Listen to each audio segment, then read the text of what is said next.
melihat sebuah berita atau postingan, langsung percaya, lalu setelah dicek, ternyata itu hoax atau informasinya tidak benar. Nah, hal seperti itulah yang akan kita bahas hari ini, yaitu berpikir kritis di era digital.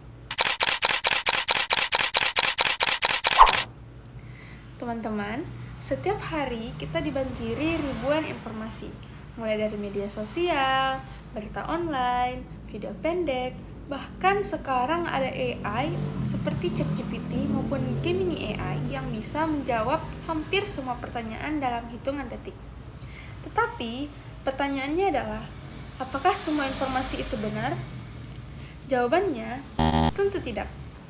Nah, karena itulah kita membutuhkan kemampuan berpikir kritis.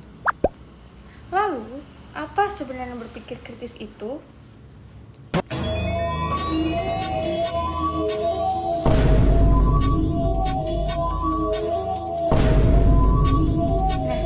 Jadi, berpikir kritis adalah kemampuan untuk menganalisis, mengevaluasi, dan mempertimbangkan suatu informasi sebelum kita mempercayai atau mengambil keputusan.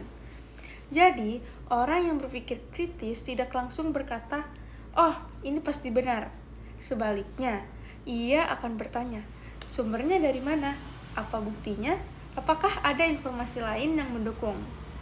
Nah, jadi mengapa berpikir kritis sangat penting di era digital? Karena sekarang siapa saja itu bisa membuat konten di internet. Tidak semua orang memeriksa fakta sebelum mengunggah sesuatu.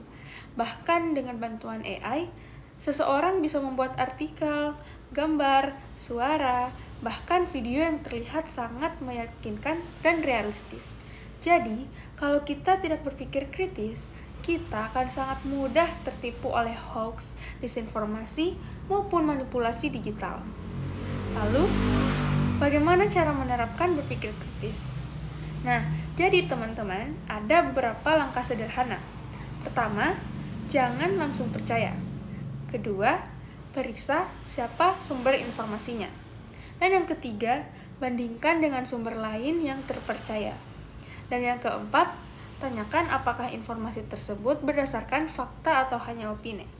Dan yang terakhir, jangan langsung membagikan informasi yang belum dipastikan kebenarannya. Nah, jadi teman-teman, di era digital ini, kemampuan yang paling dibutuhkan bukan hanya kemampuan menggunakan teknologi, tetapi juga kemampuan berpikir kritis. Teknologi akan terus berkembang, AI akan semakin canggih, dan informasi akan semakin banyak. Namun, keputusan tetap berada di tangan kita sebagai pengguna. Jadi, setiap kali menerima informasi, ingat 3 pertanyaan sederhana. Yang pertama, apakah informasi ini benar? Dan yang kedua, dari mana sumbernya? Dan yang ketiga, apa buktinya? Kalau ketiga pertanyaan itu sudah bisa kita jawab, berarti kita sudah menjadi pribadi yang berpikir kritis. Sekian video dari saya. Terima kasih atas perhatian teman-teman sekalian. Semoga bermanfaat. Wassalamualaikum warahmatullahi wabarakatuh.